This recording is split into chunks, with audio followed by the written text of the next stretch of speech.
యొక్క అధ్యాయాలు మేము ధ్యానం చేయబోతుండగా తండ్రి మీ ఆత్మ వర్షమపై కుమరించండి. ఆ రోజు ఆ దినమున దేవా యోహాను గారితో మీరు ఏ ఉద్దేశముతో రాయించినారో ఆ ఉద్దేశాలు మాకు తెలియపరచండి ప్రభా. అటు రీతిగా నాయన మీరు ఏదైతే మాకు అందాలని చెప్పి ఉన్నారో అవన్నీ మాకు అందుతుండగా దాని ప్రకారం మేము జీవించి ముందుకు వెళ్ళే కృప మాకు దయచేయండి నాయన. ఈ 5 అధ్యాయాల్లో నుండి మేము నేర్చుకొని అయా అనేక విషయాలు మేము పాటిస్తూ ముందుకెళ్ళే వారిగా మమ్మల్ని మార్చి మహిమ పొందమని, ముందున్న సమయం అంతా నన్ను బలపరచమని, వినగలిగే చెవులు గ్రహించగలిగిన మనసులు మాకు దయచేసి అయా ప్రతి బలహీనత కొట్టేసి అయా నీ వాక్యము నేర్చుకొని మేము ముందుకు వెళ్ళే కృప దయచేసి మహిమ పొందమని యేసుక్రీస్తు శ్రేష్టమైన మీ నామములో అడిగి వేడుకొనుచున్నాను తండ్రి. ఆమేన్. దయచేసుకొచ్చిందమ్మా. ఎస్,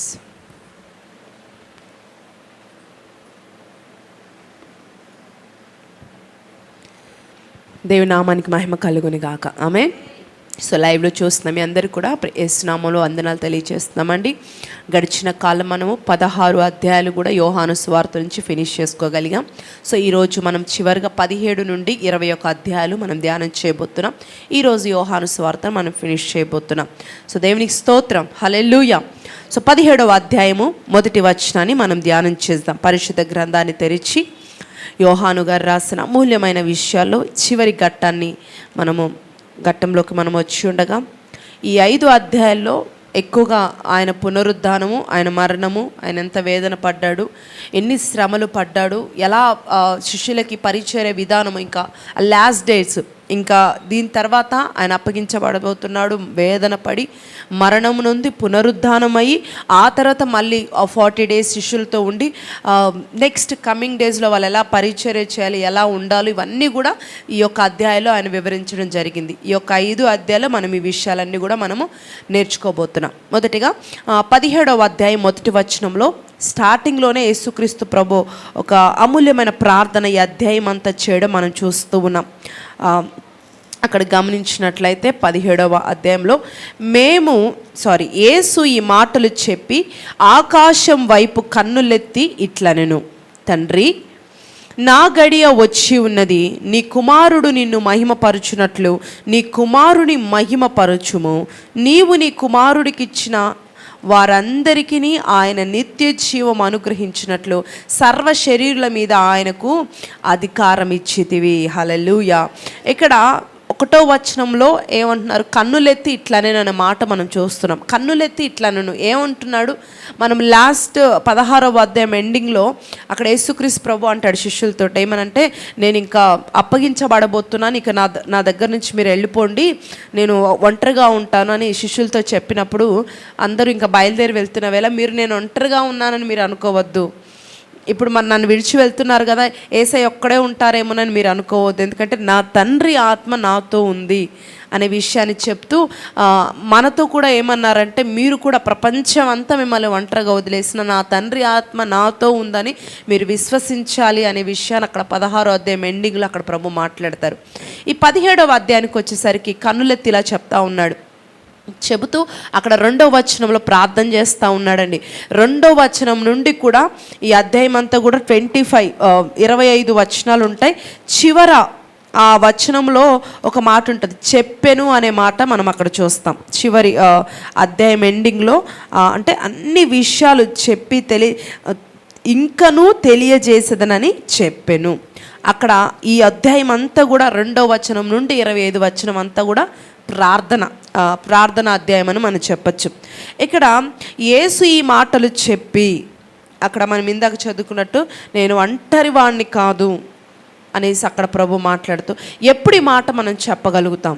ఎప్పుడు ఈ మాట చెప్పగలుగుతామంటే, ఏ పరిస్థితి వచ్చినా సరే అన్ని వేళలో కృంగిపోకుండా, నిరాశ పడకుండా, దేవుడితో గట్టిగా అనుసంధానం అయ్యి ఆయనతో మనం గడిపేవారిగా, ప్రార్థన పరులుగా మనం ఉన్నప్పుడు ఎలాంటి మాటలు వస్తాయి అంటే, ఏ పరిస్థితి వచ్చినా సరే నా ప్రభు నాతో ఉన్నాడు, నాకు సహాయం చేస్తాడు, నా పట్ల ఆయన కృప చూపుతాడు, ఒకవేళ ఇప్పుడు నేను ఓడిపోయినా, ఒకవేళ ఇప్పుడు నాకు ఈ పరిస్థితి వచ్చినా రేపు నా ప్రభు నా పరిస్థితిని మారుస్తాడని విశ్వాసముతోటి మాటలు మాట్లాడగలుగుతారు. ఎవరు అనంటే, ఎవరు తండ్రితో కుమారునితో అనుసంధానమై ప్రార్థనలో ఉంటారో వారు మాత్రమే మాత్రమే మాట చెప్పగలరు. అందుకే యేసుక్రీస్తు ప్రభు ఎప్పుడు కూడా తండ్రితో అనుసంధానమై ఉన్నాడు.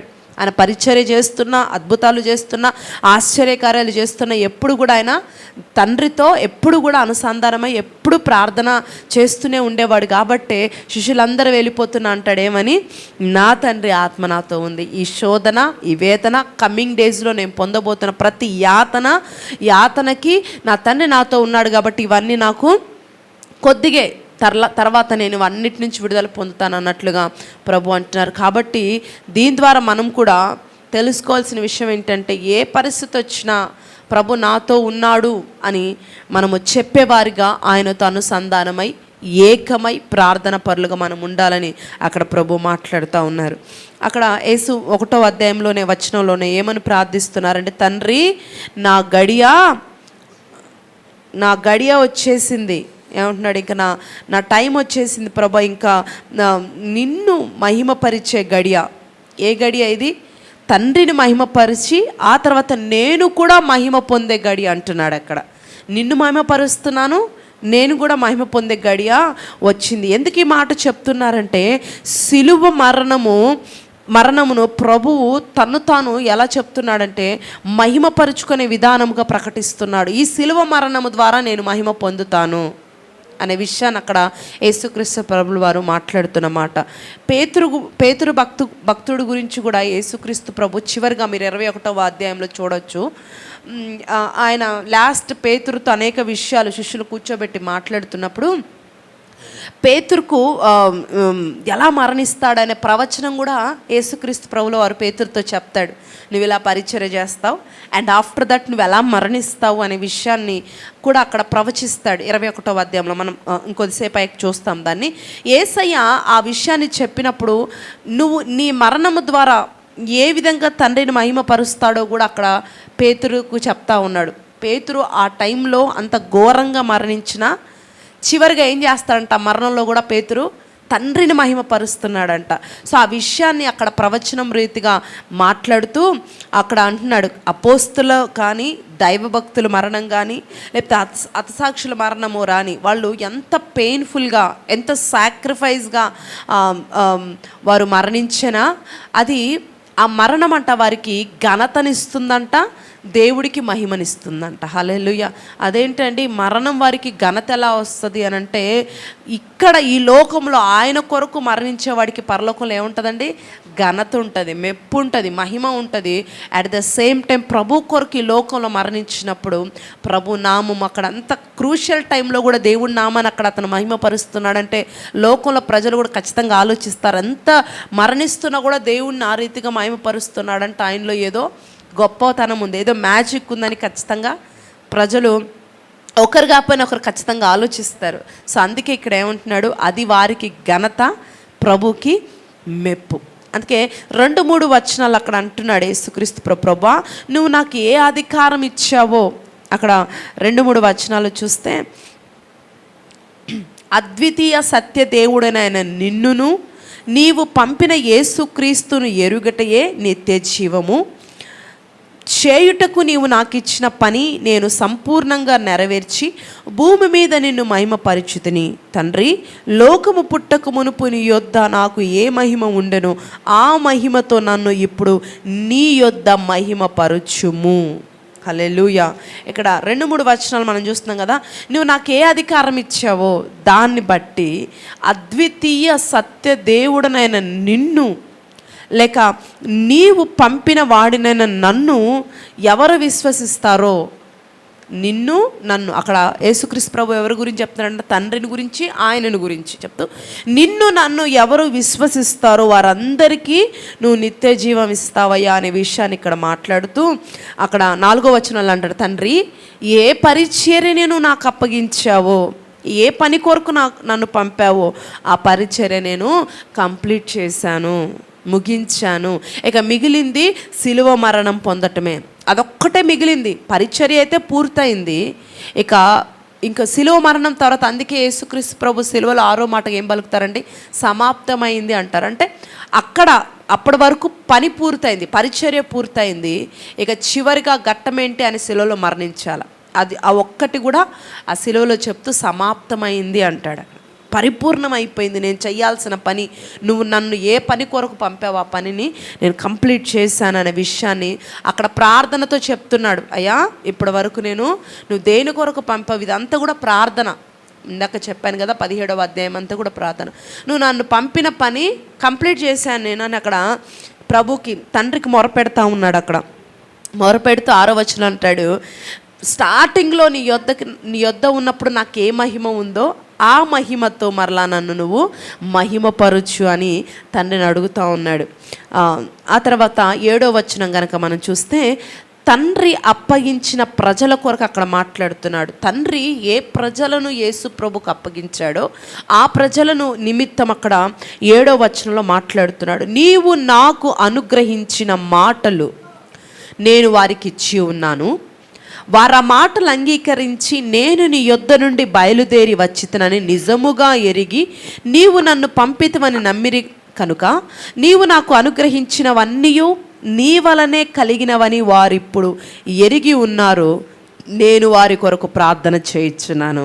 లోకము కొరకు ప్రార్థన చేయట్లేదు, నీవు నాకు అనుగ్రహించి ఉన్న వారు నీ వారైనందున వారి కొరకే నేను ప్రార్థన చేయించున్నాను. హల్లెలూయా. 7 నుంచి 10 వచనాలు యేసుక్రీస్తు ప్రభు అక్కడ ఎవరి కొరకు ప్రార్థన చేస్తున్నాడు అంటే లోకం అందరి కొరకు ఆయన ప్రార్థన చేయట్లేదు. అక్కడ ఎవరి కొరకు ప్రార్థన చేస్తున్నాడంట, ఎవరినైతే తండ్రి యేసయ్యకు అప్పగించాడో వారి కొరకు అక్కడ నేను ప్రార్థన చేస్తున్నాను అనేసి అక్కడ యేసుక్రీస్తు ప్రభుల వారు మాట్లాడుతున్నారు. అంటే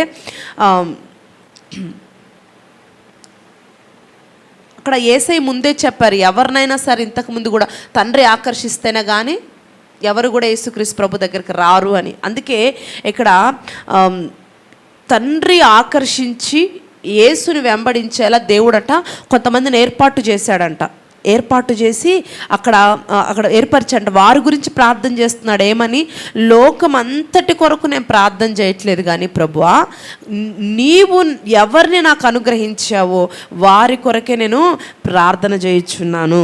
అంటే మేబీ శిష్యుల కొరకు ముఖ్యంగా, ఎందుకంటే వారి ద్వారా కమింగ్ డేస్లో ప్రపంచానికి సువార్త అందించాలి. కాబట్టి ఈ 11 మెంబర్స్ కరెక్ట్గా ప్రాపర్గా ఉండాలి, పరిచర్లో కరెక్ట్గా ఉండాలి. కాబట్టి యేసుక్రీస్తు ప్రభులు వారు ఎక్కువగా అందరి కొరకు ప్రార్థన చేసేవాడు. మరీ చివరి డేస్లో అయితే ప్రత్యేకంగా వీరి కొరకు ప్రార్థన చేశాడు. ఇక నేను వెళ్ళిపోతున్నాను, ఇంకా వీళ్ళు సెట్ కాలేదు కాబట్టి తండ్రి వీళ్ళని సెట్ చేయి, వీళ్ళని స్థిరపరచు, ఇక కమింగ్ డేస్లో వీరి ద్వారా అనేకులకు సువార్త అందాలి అనేసి మరింత భారంగా శిష్యుల కొరకు అక్కడ ప్రార్థన చేస్తున్నాడంట. అందుకే ఇదంతా ప్రార్థన అధ్యాయం కాబట్టి ఏమంటున్నాడయ్యా, నేను ఇప్పుడు లోకం అంతటి కొరకు ప్రార్థన చేయట్లేదు, ఇప్పుడు నా వాళ్ళ కొరకు, నాకు నువ్వు ఎవరినైతే అప్పగించే వాళ్ళ కొరకు ప్రార్థన చేస్తున్నాను, దయచేసి నువ్వు వారిని స్థిరపరచు అన్నట్లుగా అక్కడ యేసుక్రీస్తు ప్రభు ప్రార్థన చేస్తున్నాడు. ఏమని ప్రార్థన చేస్తున్నాడు? 11వ వచనం కనుక చదివితే 11వ వచనం చదివితే నేనికను ఈ లోకంలో ఉండను కానీ వీరు లోకంలో ఉన్నారు, నేను నీ యొద్దకు వచ్చుచున్నాను. పరిశుద్ధుడైన తండ్రి, మనము ఏకమై ఉన్నలాగున వారు ఏకమై ఉండునట్లు నీవు నాకు అనుగ్రహించిన నీ నామమందు వారిని కాపాడుము. నేను వారి యొద్ద ఉండగా నీవు నాకు అనుగ్రహించిన వారికి నీ నామమందు కాపాడితివి. నేను వారిని భద్రపరిచితిని గనుక లేఖనములు నెరవేరునట్లు. ఇక్కడ వరకు మనం కనుక చూస్తే అక్కడ యేసుక్రీస్తు ప్రభు అంటున్న మాట ఏంటంటే, ఇప్పటి వరకు నువ్వు వారిని కాపాడావు, నన్ను బట్టి నేనున్నానని, లేకపోతే నేను అనుక్షణం యేసుక్రీస్తు ప్రభు తండ్రితో అనుసంధానమై ఉన్నాడు కాబట్టి ఆయనకు ప్రార్థన చేస్తున్నాడు కాబట్టి కాపాడాడు. అండ్ నేను ఇప్పుడు వెళ్ళబోతున్నాను, మరలా నీ దగ్గరికి నేను రాబోతున్నాను కాబట్టి నువ్వు ఇప్పుడు కూడా ఇంకా వారిని అక్కడ ఏమంటాడంటే మనిద్దరం ఎట్లా ఏకమై ఉన్నామో. ఇప్పుడు తండ్రి కుమారుడు ఎలా ఉన్నారండి? ఏకమై, మనుషులకి ఇద్దరు మనుషులుగా కనిపిస్తున్న ఆత్మ ఒకటే. అందుకే అంటున్నాడు మనిద్దరం ఎట్లా ఏకమై ఉన్నామో వీళ్ళందరినీ కూడా అలాగే ఏకముగా ఒక్క త్రాటి మీద వీరందరినీ ఉండినట్లు వీరికి దయచే ప్రభా అని అక్కడ ప్రార్థన చేస్తూ ఉన్నాడు. అలాగే ఏమంటాడంటే లోకంలో ఎన్నో రకాల శోధనలు, ఎన్నో రకాల టెంప్టేషన్స్, ఎందుకంటే ఇప్పుడు నేను ఇక్కడ ఉన్నట్ల లోకంలో వారు ఉంటున్నారు కాబట్టి ఎన్నెన్నో వస్తాయి కదండి మనుషులుగా. అయితే వాటన్నిట్లో ఎవ్వరు కూడా విడిపోకుండా వీళ్ళందరూ ఒక యూనిటీగా ఐక్యత కలిగి, అది కుటుంబంగా కావచ్చు, లేకపోతే ఇది ప్రత్యేకంగా వారి కొరకనే కాదు, ఇప్పుడు చెప్తుంది ప్రభు మనందరి ఐక్యత కొరకు కూడా ఆయన ప్రార్థన చేస్తున్నాడు అనే విషయాన్ని ఇక్కడ గమనించాలి. అయితే శిష్యుల ఐక్యత కొరకు ప్రాముఖ్యంగా అక్కడ చివరి టైంలో ప్రార్థన చేస్తున్నాడు. అయ్యా వారికి ఏకత్వం దయచే, వీరు ఏకంగా ఉంటేనే స్ప్రెడ్ చేయగలుగుతారు సువార్తను అనే విషయాన్ని అక్కడ ప్రభు ప్రార్థిస్తూ ఉన్నాడు. నెక్స్ట్ 12వ వచనంలో అందరినీ కాపాడుకున్నాను,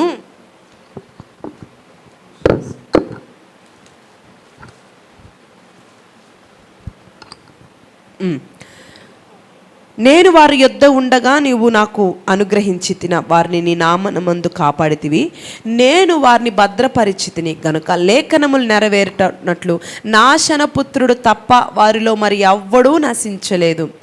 ఇక్కడ నాశనపుత్రుడు ఎవరు? యూదా, తెలుసు కదా.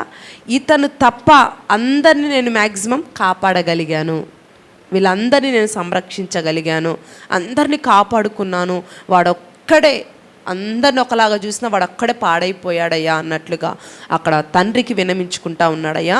వాడు మొదటి నుంచి చెప్తా ఉన్నాడు, నీకు వ్యతిరేకంగానే ఉన్నాడు, నేను ఎంత పదవి ఇచ్చినా, ఎంతగా అందరికంటే ఎక్కువగా ట్రెజరర్ పొజిషన్ అంత ఈజీగా ఎవరికి ఇవ్వరు కదండి, డబ్బు నమ్మకంగా అంత మంచి పోస్టు వాళ్ళందరికీ ఏమి ఉండదు, వీళ్ళు ఏది చెప్తే అదే గమ్ముగా వెళ్ళిపోతారు. కానీ డబ్బు అధికారం ఇచ్చినా సరే ఏమైపోయాడండి, వ్యతిరేకంగా జీవిస్తున్నాడు అనేసి అక్కడ తండ్రికి విన్నమించుకుంటా ఉన్నాడు.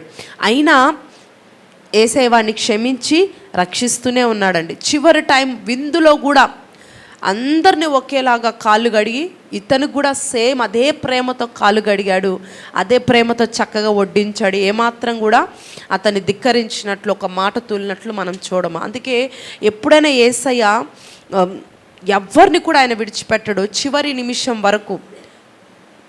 అంటే ఒక వ్యక్తి ఎంత దుర్మార్గుడైనా, ఎంత మన భాషలో అంటారు కదా, వీడు పనికి మాలినవాడు అని, వీడు ఇంకా పనికిరాడని, ఎంత పనికిరాని వాడు, ఎంత దుర్మార్గుడైనా సరే వాడికట చివరి వరకు అవకాశం ఇస్తాడంట ప్రభు. చివరి వరకు కూడా వాడికి వాక్యం అందాలనేది దేవుడు కోరిక. అంటే ఇప్పుడు దొంగకి వాక్యం అందక మేబీ అతను మారలేకపోయాడు, కానీ చివరి నిమిషంలో వాక్యం అందిన తర్వాత అయ్యా నన్ను జ్ఞాపకం చేసుకో అంటాడు కదా.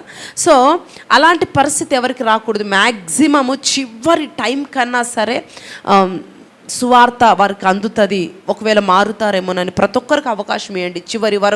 చివరి వరకు మారకపోయేసరికి అప్పుడుని యూదాని భ్రష్టత్వానికి అప్పగించాడు తప్ప, ఆయన అప్పగించబడబోతున్న ముందు నైట్ వరకు కూడా యూదాకు అవకాశం ఇచ్చాడు. చివరి టైంలో కూడా గద్దిస్తాడు, మేలుకో మేలుకో మేలుకో అని.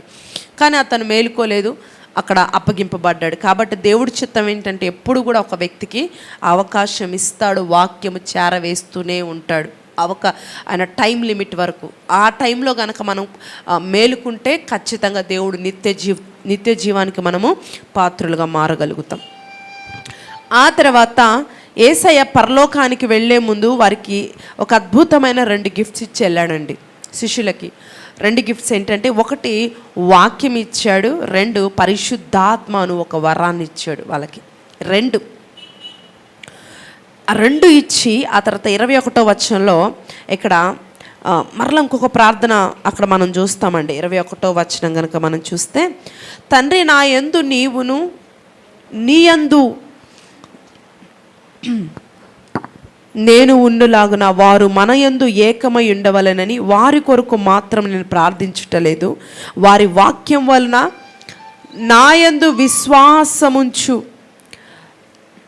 వారి వాక్యము వలన నా యందు విశ్వాసముంచు వారందరూ ఏకమై ఉండవలనని వారి కొరకు ప్రార్థిస్తున్నాను. ఇక్కడ చూశారు కదండి, ఇందాకేమో శిష్యుల కొరకే ప్రార్థన చేశాడు. ఇక్కడ శిష్యులు ఎవరికైతే వాక్యం ప్రకటిస్తున్నారో, శిష్యులు ఇప్పుడు మనమందరికి సువార్త ఎలా వచ్చిందయ్యా అని అంటే శిష్యుల ద్వారానే. శిష్యులు ప్రకటిస్తేనే ఈరోజు మనము ఆ సువార్తను వినగలిగాం, రక్షించబడ్డాం, మారు మనసు పొందగలిగాం. అందుకే ఇక్కడ ఎవరి కొరకు ప్రార్థన చేస్తున్నాడు? శిష్యులు ఎవరికైతే సువార్తను వాక్యమును వాక్యమును అందించారు వారందరూ కూడా ఏకమై, అంటే నీవు, నేను, ఈ లైవ్లో చూస్తున్న మీరు, ప్రపంచంలో మనం అందరికీ ఈ రోజున శిష్యుల ద్వారానే సువార్త అందించబడింది. కాబట్టి మనందరము కూడా ఏకమై ఉండాలని, మనందరము కూడా ఏకాత్మయ, లేకపోతే కుటుంబంలో లేకపోతే సంఘముగా మనందరము ఒక్కరిగా చక్కగా ఒక కుటుంబముగా మెలగాలని ప్రభు అంట మనందరి కొరకు కూడా ప్రార్థిస్తున్నాడంట. దేవునికి స్తోత్రం, హల్లెలూయా. అందుకే ఎప్పుడు కూడా చూడండి, ఒక్కొక్కసారి మనకి ఏ ప్రార్థన సపోర్ట్ లేకపోయినా, మూలుగుతున్నా, ఏదో ఒక టైంలో మనము లేపబడుతున్నాం, ఆ బలహీనత నుంచి బలము పొందగలుగుతున్నామంటే ఎవరు మన కొరకు ప్రార్థించకపోయినా యేసుక్రీస్తు ప్రభుల వారు మన కొరకు ప్రతి నిత్యము మానక ఆయన మన కొరకు యాచిస్తూనే ఉంటాడంట తండ్రి దగ్గర. కాబట్టే ఈరోజు మనం ఈ రీతిగా మనం మరలా సురక్షితంగా ఒక్కొక్క దినం మనము చూడగలుగుతున్నామండి. దేవునికి స్తోత్రం. సో ఆయన శిష్యుల కొరకే కాదు, శిష్యుల మనందరి కొరకు కూడా ఆయన ప్రార్థిస్తూ ఉన్నాడు. ఆ తర్వాత 25, 26 వచనాల్లో అక్కడ అంటాడు, ప్రభా నీవు నా పట్ల చూపిన ప్రేమను తండ్రి నేను ఎక్కడ ఉందునో అక్కడ నీవు నాకు అనుగ్రహించిన వారు నాతో కూడా ఉండవలెననియు నీకు నాకు అనుగ్రహించిన నా మహిమ వారు చూడవలెనని కోరుచున్నాను. జగత్తు పునాదు వేయబడక మునుపే నీవు నన్ను ప్రేమించితివి. నీతి స్వరూపుడగు తండ్రి, లోకము నిన్ను ఎరగలేదు, నేను నిన్ను ఎరుగుదును. నీవు నన్ను పంపితివి, వీరెరిగి ఉన్నారు. నీవు నా యందు ఉంచిన ప్రేమ వారి యందు ఉండునట్లు నేను వారి యందు ఉండునట్లు వారికి నీ నామము తెలియజేసితివి, ఇంకనూ తెలియజేసేదవని చెప్పెను. సో ఇంతవరకు కూడా ఆయన ప్రార్థిస్తూనే ఉన్నాడు. ఏమని ఆ చివరి 2 వచనాలు అంటాడంటే, ప్రభా నువ్వు నా పట్ల చూపిన ప్రేమను నేను వారికి ఇప్పటివరకు తెలియజేశాను.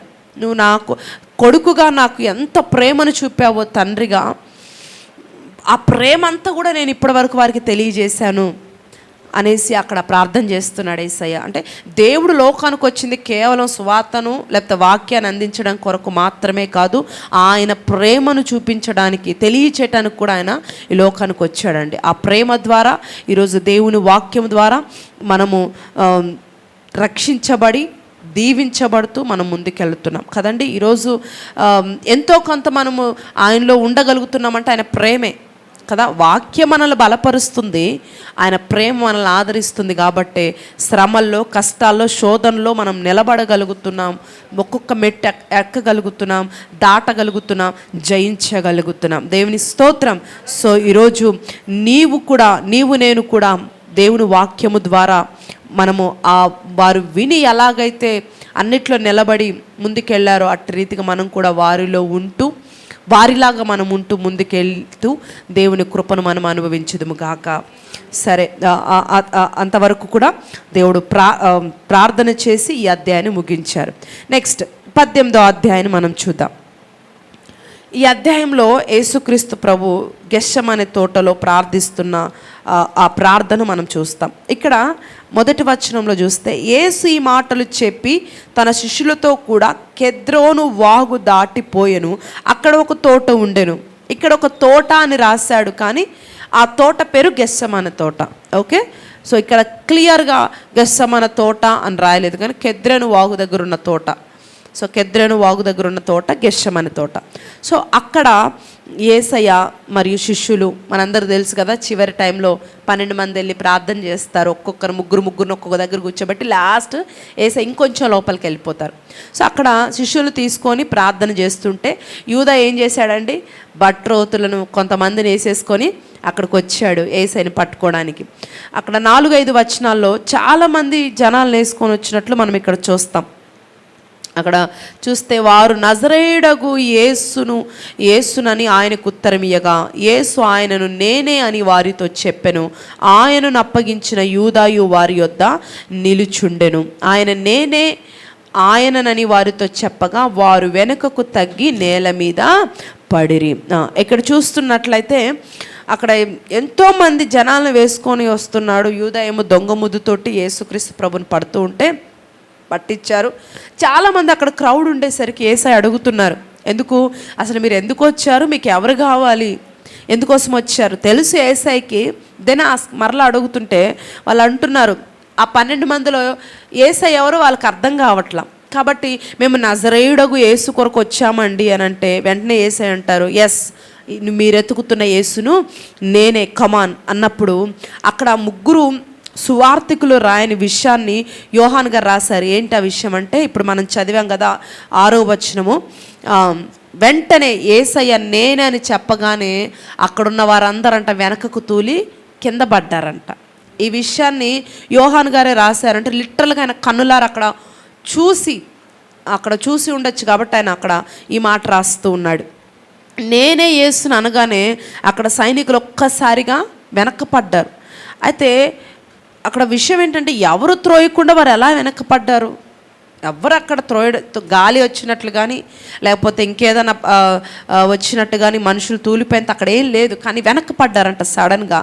అంత బలమైన ఖైదీలు ఇప్పుడు యేసయ్యని పట్టుకోవడానికి వచ్చారని అంటే వాళ్ళు చిన్న వారిని తీసుకొచ్చి ఉండడు, ఖచ్చితంగా బలమైన వారినే తీసుకొని వచ్చి ఉంటాడు యూదా. ఎందుకంటే యేసయ్య స్టామినా బాగా తెలుసు యూదాకి కదా, కాబట్టి బలమైన వారిని తీసుకొచ్చాడు. అంత బలమైన వారు కూడా క్రింద పడ్డారు అని అంటే ఖచ్చితంగా వారికి కనబడకుండా అక్కడ దేవదూతలు ఉన్నారు అనే విషయాన్ని అక్కడ చరిత్ర గ్రంథాలు తెలియచేస్తూ ఉన్నాయి. హల్లెలూయా. అందుకే పిలాతు యేసయ్యను అడిగినప్పుడు మాట్లాడేవేంటి, నువ్వు నాకు అధికారం ఉంది, నిన్ను విడిపించడానికే నేను విడిపిస్తాను, నీ బాధ ఏంటో చెప్పు అని అంటే అక్కడ యేసయ్య అంటారు, నాది ఈ లోక సంబంధమైన రాజ్యం కాదంటాడు. మీరు కింద వచ్చిన తర్వాత నేను చెప్తాను మీకు. ఒకవేళ నాది ఈ లోక సంబంధమైన రాజ్యం అయితే నా ప్రజలు ఖచ్చితంగా పోరాడి గెలుస్తారు, ఇది నా రాజ్యం కాదు, అందుకే నేనేం మాట్లాడట్లేదు అంటాడు అక్కడ. అయితే పేతురు కూడా మలుకు చెవి నరికేస్తాడు కదా యేసుని పట్టుకెళ్తున్నప్పుడు. అక్కడ అంటాడు చెవి నరికినప్పుడు యేసుక్రీస్తు ప్రభులు వారు లూకాసు వార్త మత్తయి ఐ థింక్ సో 26వ అధ్యాయం అనుకుంటా 26:53లో అంటాడు యేసయ్య ఏమని, పేతురు నువ్వు అసలు చెవి నరకాల్సిన అవసరం లేదు, నేను ఒక్క మాట చెబితే 12 సేనాలు 26:53 చదవండి ఒకసారి. ఉందా అక్కడ? అయితే 26:53 మత్తయి సువార్త 12 సేనాలు. ఈ సమయమున నేను నా తండ్రిని వేడుకొనలేననియు వేడుకొనిన ఎడల ఆయన 12 సేనా వ్యూహముల కంటే ఎక్కువ మంది దూతలను ఇప్పుడే నాకు పంపడనియు నీవనుకొనుచున్నావా? చాలు సిస్టర్ కదా. నేను ఒక్క మాట చెప్తే 12 సేన అంటే మనందరూ తెలుసు 2000 అంటే 12 అంటే దాదాపు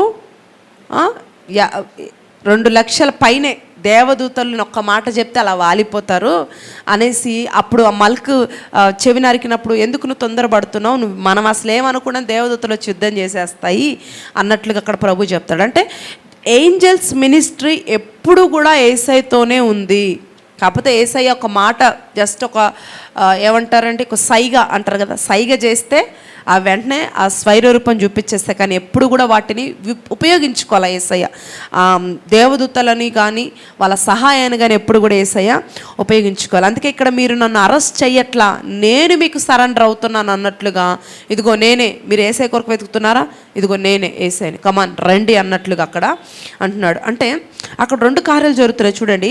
నా ప్రజల రక్షణ కొరకు నేనే సరెండర్ అవుతున్నాను, నా ప్రజల రక్షణ కొరకు అనే విషయము ప్రపంచానికి తెలియజేస్తున్నాడు అక్కడ యేసయ్య. నా ప్రజల కొరకు నేను సరెండర్ అవుతున్నాను అనే విషయాన్ని అక్కడ తెలియచేస్తూ ఉన్నాడు. తెలియజేస్తూ జస్ట్ కొంచెం శక్తిని రిలీజ్ చేశాడంట. జస్ట్ కొంచెం అక్కడ చరిత్ర గ్రంథాల్లో రాయబడేది, కొంచెం శక్తిని రిలీజ్ చేయగానే ఏమైపోయారు వాళ్ళంతా ఫట్ అని కింద పడిపోయారు. అక్కడ గాలి వచ్చి కానీ లేకపోతే ఇంకేం లేదు. ఎందుకు అక్కడ ఆ శక్తి రిలీజ్ చేయడం ద్వారా 2 కార్యాలు జరుగుతున్నాయి. ఒకటి, ఆయన శక్తిహీనుడిగా సరెండర్ కాల, ఆయనకు శక్తి ఉంది. ఇప్పుడు ఒక్క మాట కాదు, ఆయన జస్ట్ ఒక సైగ చేసిన దేవదూతలు అసలు ఒక్క నామరూపం లేకుండా చేసేస్తాయి.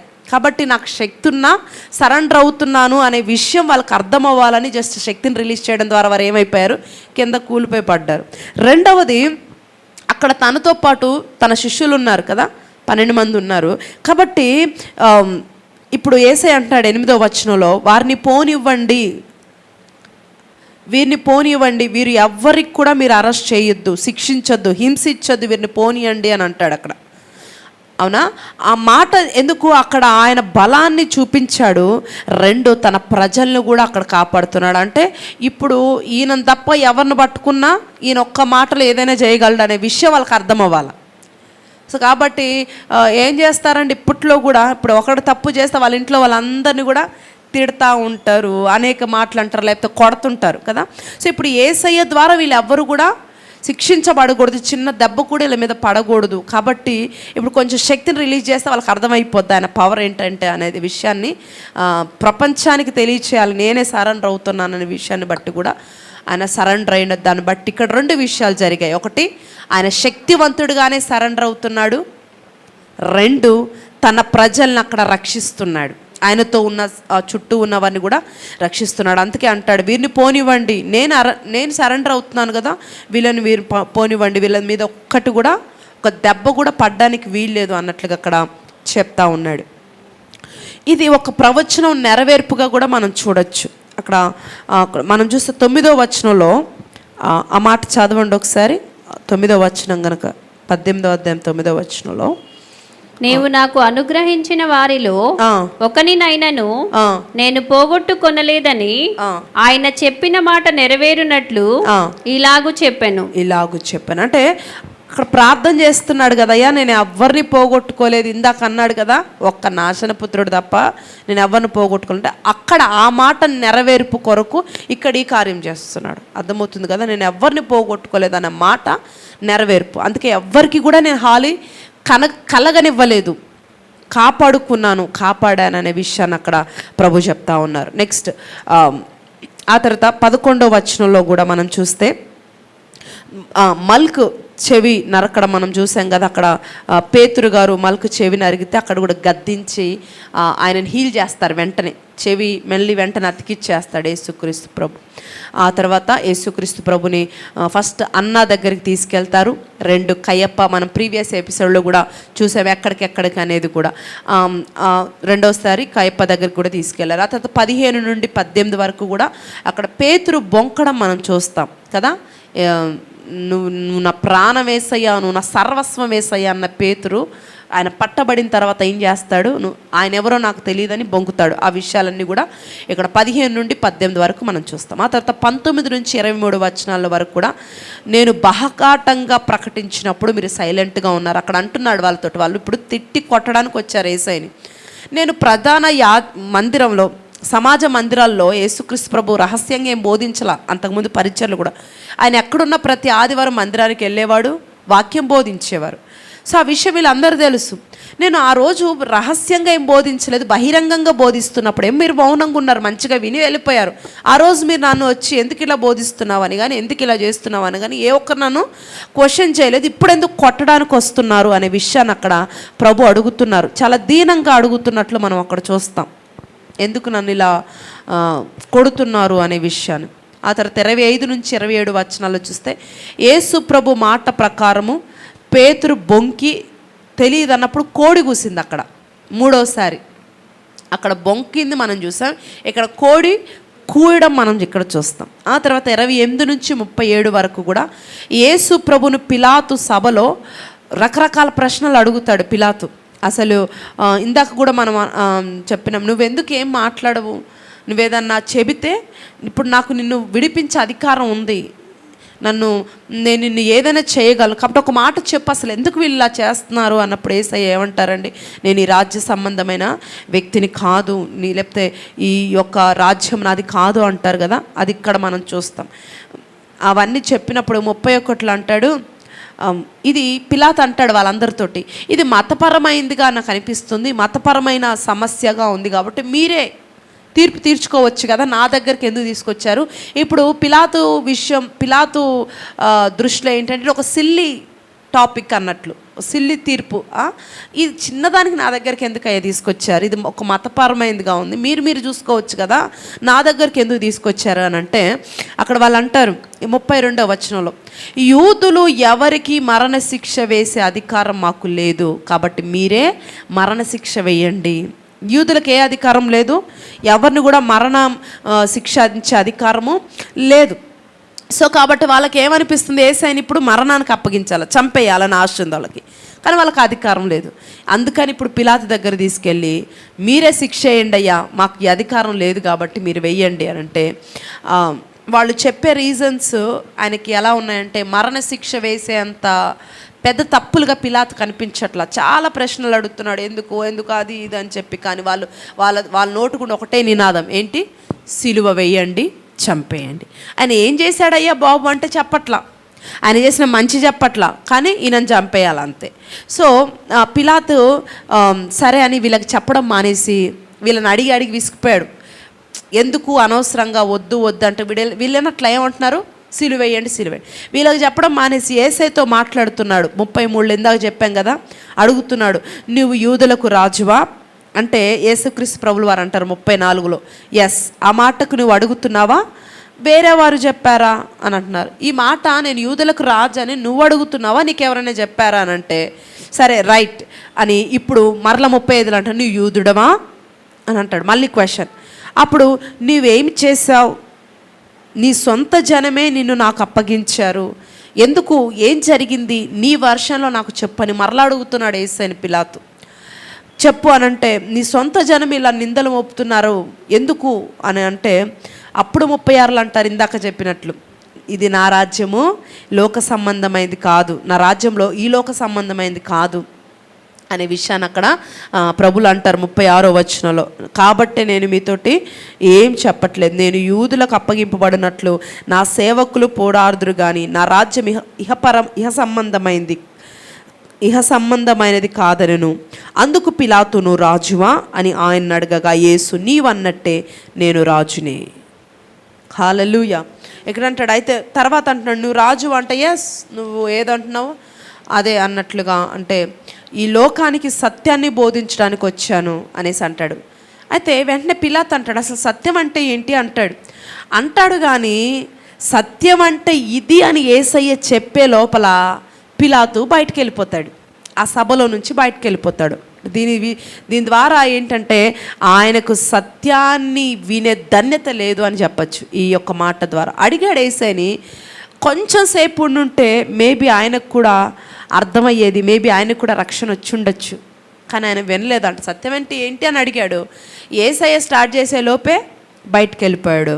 కాబట్టి ఆ సత్యాన్ని వినే ధన్యతను కోల్పోయాడు. బయటికి వెళ్ళి అక్కడ వాళ్ళకి చెప్తున్నాడు, ఇతని యందు నాకు ఏ దోషము కనిపించట్లేదు. మరలా వారిని కాంప్రమైజ్ చేయడానికి చూస్తున్నాడు వాళ్ళందరినీ. ఏంటయ్యా బాబు, ఇతను మీరు వెయ్యండి, సిలువ వేయండి అంటున్నారు, కానీ ఇతనిలో నాకు ఏ దోషము ఏ పాపము నాకు కనిపించట్లేదు అని అంటే వాళ్ళు ఏమంటున్నారండి, అయినా మాకు ఆయన సిలువ వేయండి, బరబ్బాని విడుదల చేయండి అనే విషయమే అరుస్తున్నారు. ఇక ఏం చేయలేక ఆయన అక్కడి నుంచి వెళ్ళిపోయినట్లు మనం చూస్తున్నాం. ఇంతటితో 18వ అధ్యాయము ఫినిష్ అయింది. నెక్స్ట్ 19వ అధ్యాయం. ఇక్కడ యేసయ్యకి ముళ్ళ కిరీటము తలకు పెట్టి ఇంకా ఊదా రంగు వస్త్రం వేసి, ఎందుకు ఊదా రంగు వస్త్రం వేశారు అని అంటే ఇప్పటివరకు ఆయన యూదుల రాజు అన్నట్లుగా చెప్పుకున్నావు కదా అని ఒక వెటకారంగా మాట్లాడడానికి ఒక ఊదా రంగు వస్త్రం వరించి విపరీతంగా ఆయన్ని కొట్టుతూ భయంకరంగా ఆయన్ని మాట్లాడుతున్న ఆ టైంలో మరలా పిలాతు వస్తాడండి. చివరిగా పిలాతు వచ్చి 4వ వచనంలో 19వ అధ్యాయం 4వ వచనంలో మరలా అంటాడు, ఈయనలో నాకు ఏ దోషము కనిపించట్లా. మరలా చివరిగా అంటాడు అక్కడ, ఎందుకు మీరు ఆయన్ని ఇంతగా హింసిస్తున్నారు, ఇంతగా అప్పటికే కొద్దిగా బాధ పెట్టేస్తారు వీళ్ళు. పిలాతు అక్కడి నుంచి వీళ్ళు వినట్లేదే అని వెళ్ళిపోయి వచ్చేలోపు కొట్టడము, వస్త్రం ధరించడం, ముళ్ళ కిరీటం పెట్టేయను, మీరే వేసుకోండి సిలువ అంటాడు అక్కడ. అక్కడ బరబ్బాని విడుదల చేయనంగానే ఏం చెప్పాలో అర్థం కాక వెళ్ళేసరికి ఇంకా మాకు అవకాశం ఇచ్చేసాడేమో మమ్మల్ని వేసేసుకోమని అన్నట్లుగా వీళ్ళు చేయాల్సిన పని అంతా కూడా ప్రారంభించేశారు. మొత్తం ఏంటి, ముళ్ళ కిరీటం ధరించి రకరకాలుగా హింసించడం. మరలా 4వ వచనంలో వచ్చి అంటాడు, ఎందుకయ్యా నాకు ఏ దోషం ఇంట్లో కనబడట్లేదు అని చివరిగా ఇంకా లాస్ట్కి మాట చెప్తాడు, ఏమని, మీరే సిలువ వేసుకోండి అని చెప్పి అక్కడి నుంచి ఆయన వెళ్ళిపోతాడు. ఇంకా నాకు ఇతన్ని ఏదన్నా చేసినట్టు నాకు ఏ దోషం నాకు లేదు, ఏదైనా మీరే ఆ దోషం పడండి అన్నట్లుగా వదిలేసి అక్కడి నుంచి పిలాతు వెళ్ళిపోతాడు. చెప్పి వెళ్ళిపోయాడు. వెళ్తూ వెళ్తూ 9-10 వచనాలు అంటాడు. మరలా యేసేని అడుగుతాడు అక్కడ, నీవెందుకు నాతో మాట్లాడటం లేదు? నాకు అధికారం ఉంది నిన్ను విడిపించడానికి. చూసారా మాటలు 9-10 వచనాల్లో కనుక చూస్తే, నీవెక్కడి నుండి వచ్చితివని యేసుని అడిగాను. అయితే యేసు అతనికి ఏ ఉత్తరం ఇవ్వలేదు కనుక పిలాతు అక్కడ అడుగుతున్నాడు, నాతో మాట్లాడవా? నిన్ను విడుదల చేయుటకు నాకు అధికారం కలదనియు నిన్ను సిలువ వేయుటకు నాకు అధికారం కలదనియు నీవు ఎరగవా అని ఆయనతో అనెను. అందుకు యేసు, పైనుండి నీకు ఇయ్యబడి ఉంటేనే తప్ప నా మీద ఏ అధికారము ఉండదు. అందుచేత నన్ను నీకు అప్పగించిన వానికి ఎక్కువ పాపము కలదు అనెను. హల్లెలూయా. నువ్వేం టెన్షన్ పడకరా బాబు, నీ మీద ఏ పాపం ఉండదు, నన్ను ఏం చేసినా ఎవరైతే నన్ను అప్పగించారో వాడికి మాత్రమే పాపం అన్నట్లుగా అక్కడ యేసయ్య అంటున్నాడు. మరలా పిలాతుకి చాలా ఏంటంటే యేసుని మేబీ వినుండొచ్చు, అందుకే ఏదో ఒక ద్వారా విడిపించాలన్న ప్రయత్నం అయితే చేశాడు. కానీ ప్రజలు అవకాశం ఇవ్వలేదు. యేసయ్య కూడా ఆ దేవుడి చిత్తం కాబట్టి ఆయన కూడా అవకాశం ఇవ్వాల. చివరిగా ఆ మాట చెప్తున్నాడు, నువ్వు ఏదైనా పాపం అవుతుంది, దోషం అవుతుంది అని నీకు టెన్షన్ పడుతున్నట్టున్నావు. ఇప్పుడు నాకు నువ్వు శిక్ష వేయడం ద్వారా నీకు ఏ దోషం కానీ పాపం నీ మీద అంటదు అన్నట్లుగా యేసయ్య అతనితో అంటున్నాడు. ఆ తర్వాత 11వ వచనంతో, పైనుండి అధికారం ఇవ్వకపోతే నువ్వు నన్ను ఏం చేయలేవు. అయితే నీకన్నా ఎక్కువ పాపం ఎవరికి అనంటే నన్ను నీకు అప్పగించిన ఆయన యూదాకి మాత్రమే ఉంటుంది అని చెప్పేసి అక్కడ చెప్తా ఉన్నాడు. తర్వాత పిలాతు చాలా ట్రై చేశాడు కానీ అవల, చివరికి వారికి అప్పగించేసి వెళ్ళిపోయాడు. వారు కపాలమనబడిన స్థలానికి అనగా గోల్గొత్తా అనే స్థలానికి ఆయనను తీసుకెళ్ళి అక్కడ మరలా సిలువ వేసి నానా రకాలుగా ఆయన సిలువ మోపిస్తూ ఉంటే మరలా పిలాతు ఏం చేశాడంటే ఒక బోర్డు INRI అని సిలువ మీద పెట్టి రాయించేసి అక్కడ పెట్టమని చెప్పి వెళ్ళిపోయాడు. ఇది కొంతమంది చదువుకున్న వాళ్ళకి అర్థమైపోయింది. యూదుల ఈ ప్రొనౌన్సియేషన్ కనుక చూస్తే ఇది డిఫరెన్స్గా అనిపించవచ్చు, కానీ యూద అంటే హెబ్రీ భాషలో INRI అంటే ఈయన యూదులకు రాజు, ఆయన నజరేయుడైన యేసు అని అర్థం. ఇది మన ఇండియన్ లాంగ్వేజ్ చూస్తే ప్రొనౌన్సియేషన్ కొంచెం మిస్టేక్గా అనిపించవచ్చు, కానీ హెబ్రీ భాషలో కరెక్టే. సో ఈ విషయాన్ని మీరు అర్థం చేసుకోవాలి. ఆ తర్వాత ఇది చదివి వాళ్ళు ఎందుకు ఇలా రాసావు, ఆయన మాకు రాజేంటి అన్నట్లుగా మరలా గొడవ దిగారు. 21-22లో మీరు చూస్తే పిలాతును అడుగుతూ ఉన్నారు. 21-22లో, నేను యూదుల రాజునని వాడు చెప్పినట్లు రాయుము కానీ యూదుల రాజు అని వ్రాయవద్దని యూదుల ప్రధాన యాజకులు పిలాతుతో చెప్పగా, ఇక్కడ ఏమంటాడు, ఆయన యూదుల రాజు అన్నట్టు రాయి అని అంటే వీళ్ళు ఏమంటున్నారు, రాయొద్దు అంటే పిలాతు, నేను వ్రాసినదేమో వ్రాసితిన, నేను ఏదో ఒకటి రాసాను లేవయ్యా. ఇప్పుడు అంటారు కదా, ఏం రాసా అంటే ఏదో ఒకటి రాసానులే నీకెందుకు అన్నట్లుగా. ఇంకా ఆ టైంలో కొంచెం స్ట్రిక్ట్గా చెప్పాడనమాట వాళ్ళకి. అప్పటి వరకు కూడా ఇద్దరిని కాంప్రమైజ్ చేయాలని చూశాడు, కానీ ఈ విషయంలో మాత్రం చాలా స్ట్రిక్ట్గా చెప్తా ఉన్నాడు. ఎందుకు ఇలా రాసావని వాళ్ళని అడిగితే ఏదో ఒకటి నేను రాశానులే మీకెందుకు అన్నట్లుగా వెళ్ళిపోయాడమ్మా, అదొక్కటి రాయించేసి. ఇది కూడా ప్రవచనం రీతిగానే స్ట్రిక్ట్గా చెప్పి వెళ్ళిపోయాడు. ఆ తర్వాత 24వ వచనం కనుక మనం చూస్తే, వారు దానిని చింపక 23లో సిలువ వేసిన తర్వాత ఆయన వస్త్రాన్ని తీసుకొని ఒక్కొక్క సైనికునికి ఒక్కొక్క భాగం వచ్చినట్లు వాటిని 4 భాగములు చేసిరి. ఆయన అంగీని కూడా తీసుకొని ఆ అంగి కుట్టు లేక పైనుండి యావత్తు నేయబడినది కనుక వారు దానిని చింపక అది ఎవనికి వచ్చినో దాని కొరకు చీట్లు వేయదామని ఒకరితో ఒకరు చెప్పుకొనిరి. వారు నా వస్త్రములు తమలో పంచుకొని నా అంగీ కోసము చీట్లు వేసిరి అను లేఖనము నెరవేరినట్లు ఇది జరిగెను. ఇది లేఖనము నెరవేరినట్లు ఇది జరిగిననే విషయాన్ని అక్కడ ప్రభు మాట్లాడుతున్నాడు. ఎక్కడ దావీదు గారు ప్రవచించారు, 22వ కీర్తన 18వ వచనంలో ప్రవచిస్తారనమాట ఇదే మాట. ఒకసారి ఆ మాట చదువుదామా. నా అంగీ కొరకు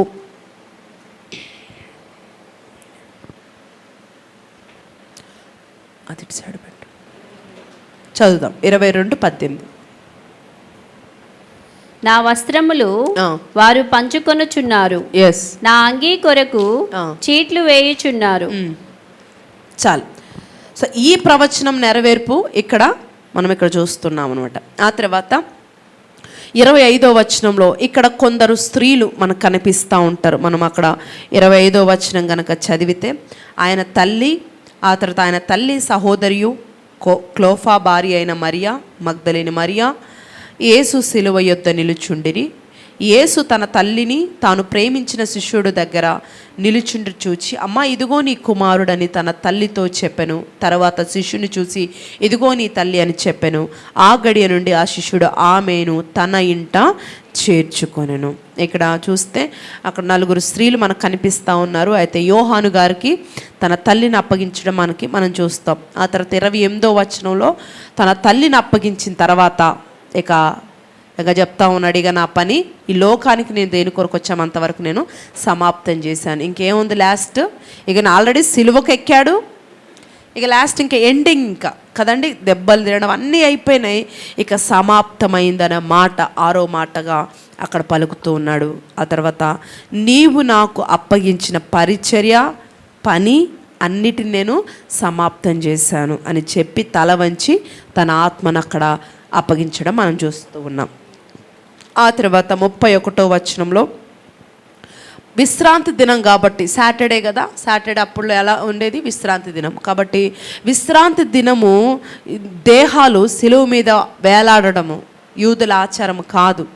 సో కాబట్టి వాళ్ళు ఆ రోమన్ గవర్నమెంట్ వాళ్ళ దగ్గరికి వెళ్ళాయా, మరి ఇది మా ఆచారం కాదు, మీరు ఎలాగైనా అతను చనిపోయాడో లేదో ఒకసారి మేము చెక్ చేసి దాన్ని దించడానికి మాకు అవకాశం ఇవ్వండి అని చెప్పి వెళ్ళేసి అక్కడ వాళ్ళు అక్కడ చూస్తున్నారని, పక్కలో మనకు తెలుసు కదా బల్లెంతో అది ఈటతోటి పొడిస్తే రక్తము అండ్ వాటర్ వస్తే అప్పుడు కన్ఫర్మ్ చేసుకున్నారు. అప్పటికి ఇద్దరు సైడ్లు ఉన్న ఇద్దరు దొంగలేమో మూలుగుతున్నారు, స్టిల్ సిలువలో చనిపోలే లాస్ట్ టైం వరకు. యూదుల ఆచార ప్రకారం అట సాటర్డే రోజు సిలువ వేయబడిన తర్వాత ఒకళ్ళు చనిపోకుండా మూలుగుతూ ఉంటే మోకాళ్ళను వరకు కట్ చేసి ఆ మోకాళ్ళలో ఉన్న మూలుగుని లాగితే ఆటోమేటిక్గా ఏమవుతారు, చచ్చిపోతారు. సో అట్లా చంపేసి వాళ్ళని సిలువ మీద నుంచి దించేస్తారు. సాటర్డే వాళ్ళు ఏ దేహం సిలువ మీద ఉండకూడదు, విశ్రాంతి దినం కాబట్టి వాళ్ళ ఆచారం ప్రకారం. సో వాళ్ళిద్దరిని అలాగే చంపేశారు. వాళ్ళు చివరిగా మూలుగుతూ ఉన్నారు. ఏసైలో మాత్రం ఏ మూలుగు లేదు, కానీ వీళ్ళిద్దరు మూలుగుతూ ఉంటే ఇద్దరు మోకాళ్ళు నరికి ఆ మోకాళ్ళలో ఉన్న గుజ్జు ఆ మూలిగని తీసి వాళ్ళిద్దరిని చంపేశారు. ఇక ఏసైని కూడా అలాగే చేద్దామని కన్ఫర్మేషన్ కోసం పక్కలో బొడవగానే వాటర్ రక్తం రాగానే ఇక చచ్చిపోయాడని కన్ఫర్మ్ చేసుకొని ఆయన యొక్క దేహాన్ని అక్కడ దించేసి అక్కడ వేసేసి వాళ్ళు వెళ్ళిపోయారు అక్కడ. ఆ తర్వాత ఏసైలో వెంటనే ఇది కూడా మనం నెరవేర్పుగానే చూస్తాం. ఏది, ఈటే పక్కలో పొడిచింది, అది కూడా మనము మీరు తర్వాత చదువుకోండి, కీర్తన 34:20 ఉంటుంది. తర్వాత జకర్య 12:10 కూడా జకర్య గారు కూడా ప్రవచిస్తారు. దావీదు గారు జకర్య గారు ఇద్దరు కూడా ఈ యొక్క ప్రక్కలో బల్లెము లేక ఈటతో నన్ను పొడుస్తారు అని వాళ్ళు ప్రవచించిన ఆ విషయాలు ఇక్కడ ఉంటాయి. ఆ తర్వాత ఆల్రెడీ లేఖనంలో ప్రవచించినవి ఇక్కడ జరగడం మనం చూస్తున్నాం. నెక్స్ట్ 38 నుంచి 42 వరకు కూడా యేసయ్య యొక్క మృతదేహాన్ని అరిమతేయ యోసేపు, అది కూడా ప్రవచనం ప్రకారమే కదండి. పేదవాళ్ళ మధ్య చనిపోయినప్పటికీ ధనవంతుల మధ్య ఆయన పాతి పెట్టబడను అనే ప్రవచనము ఆల్రెడీ మనం ఇంతకుముందు కూడా చదివాం బిఫోర్ గాస్పల్స్లో కూడా కదా. సో ఆయన చక్కగా ఫ్రెష్ సమాధిలో యేసయ్యని పెట్టడము, ఘనముగా చాలా ఘనముగా ఆయన దేహాన్ని సమాధి చేయడం మనం చూస్తాం. ఇంతటితోటి 19వ అధ్యాయం ఫినిష్ అయింది. నెక్స్ట్ 20వ అధ్యాయము. 20వ అధ్యాయం వచ్చేసి పునరుద్ధాన దినము, అంటే సండే ఆదివారము. ఇక్కడికి మగ్దలేని మరియా సమాధి దగ్గరకు వచ్చి చూసినప్పుడు అక్కడ బట్టలు పడి ఉండటం చూసి పేతురు దగ్గరికి పరిగెత్తుకుంటూ వెళ్ళిపోద్ది.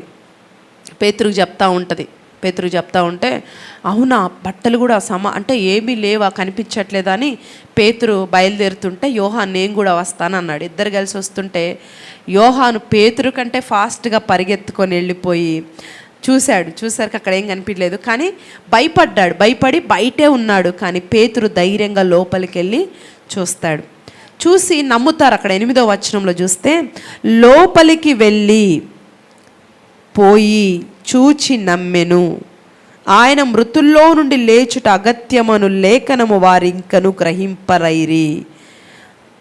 ఎన్నోసార్లు నేను చచ్చిపోయి లేస్తాను రా బాబో అని చెప్పిన వీళ్ళకి అక్కడ చూశారు లేడు, నిజంగా నమ్మారు తప్ప లేఖనాలు గ్రహింపట్ల. అంటే ఇప్పుడు లేచి ఆయన పునరుద్ధానుడయ్యాడు, వాళ్ళు ఎంతసేపు వాళ్ళ మైండ్లో అవును లేదు, శవం లేదు, ఎవరో తీసుకెళ్లారు అన్నట్టుగా ఉంది. కానీ లేఖనాలు ఆల్రెడీ యేసయ్య నేను చచ్చిపోయి మరలా లేస్తానన్న మైండ్కి వాళ్ళకి రాట్లా, గ్రహింపకుండా.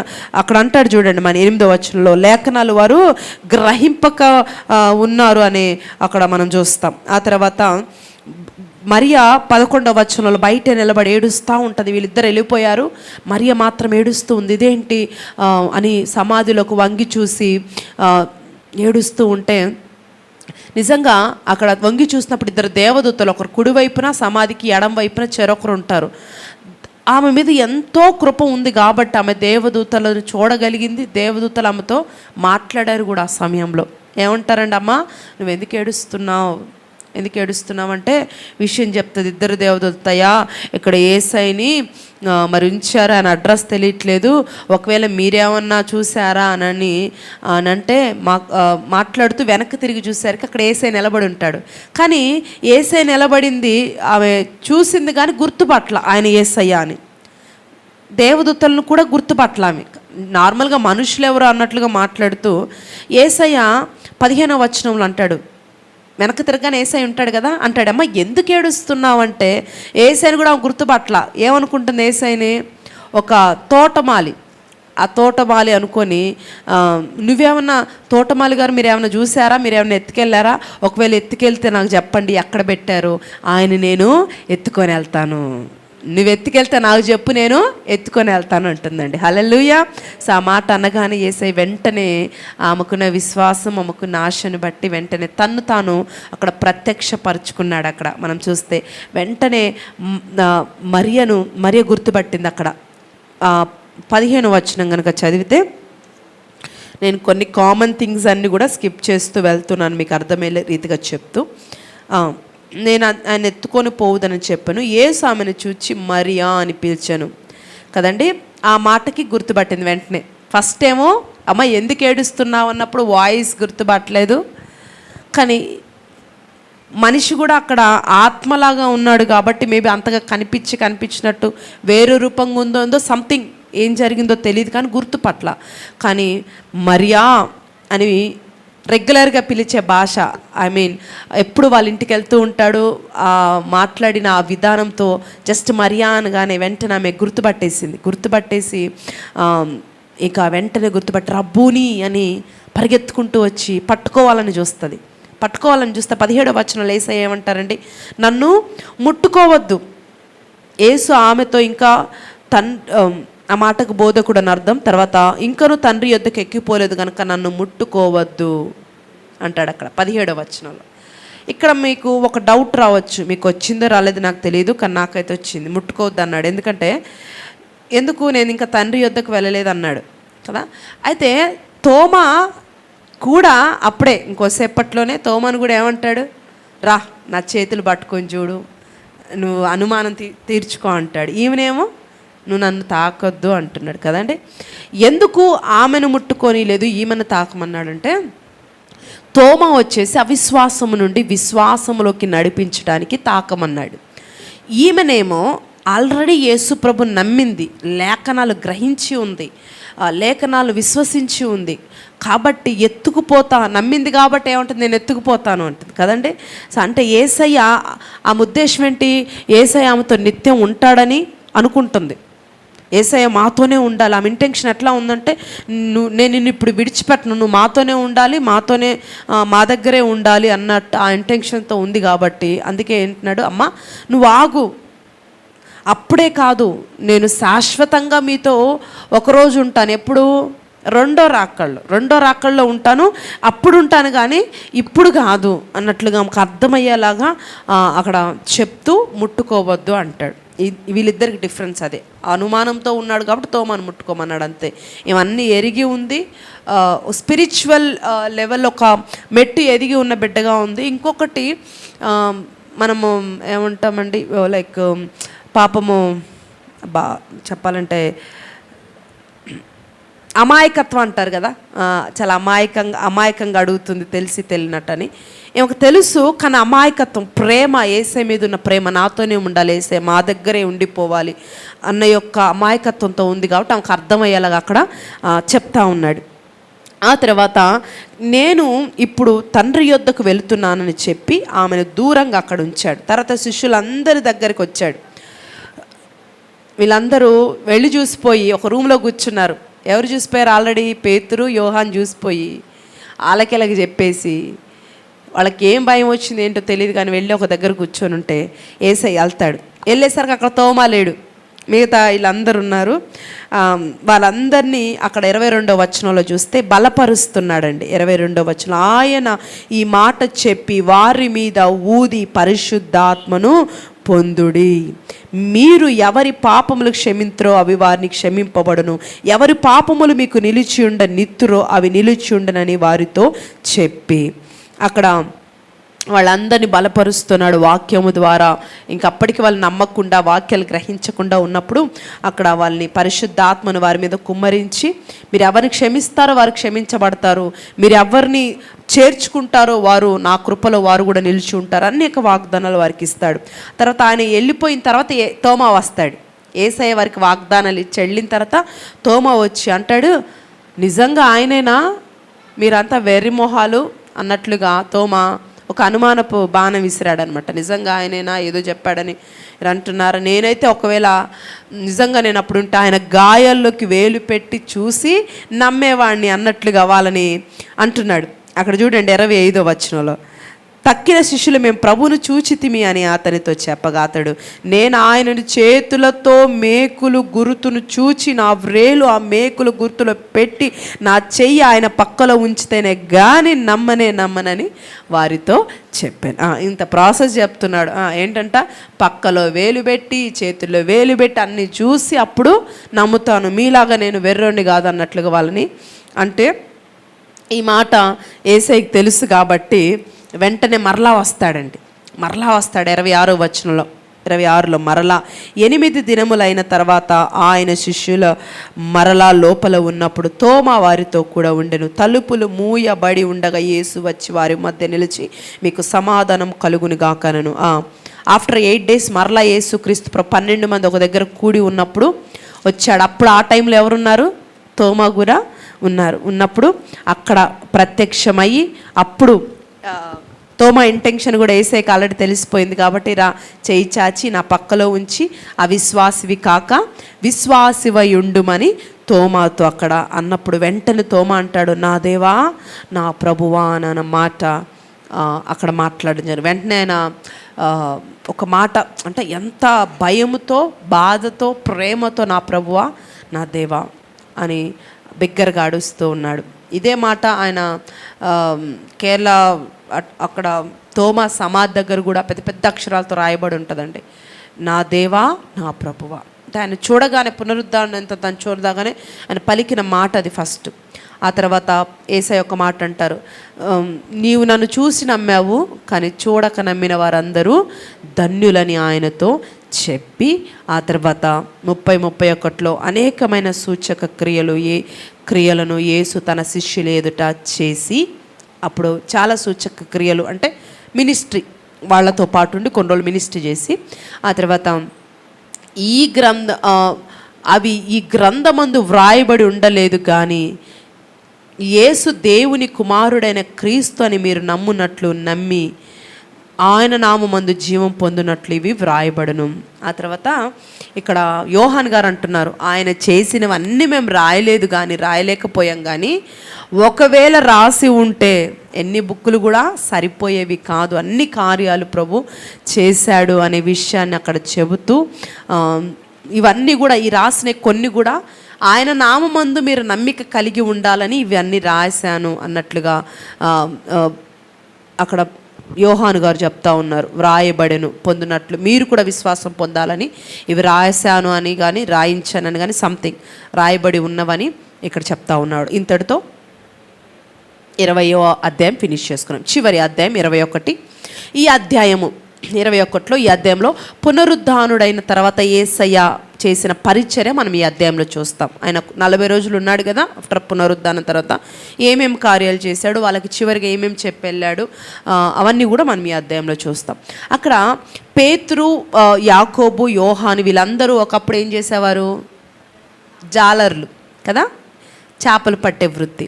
సో వీళ్ళు వెంబడించారు యేసుక్రీస్తు ప్రభుని. యేసయ్య వెళ్ళిపోయిన తర్వాత వీళ్ళు ఏం చేస్తున్నారంటే, కొన్ని రోజులు కనిపిలా.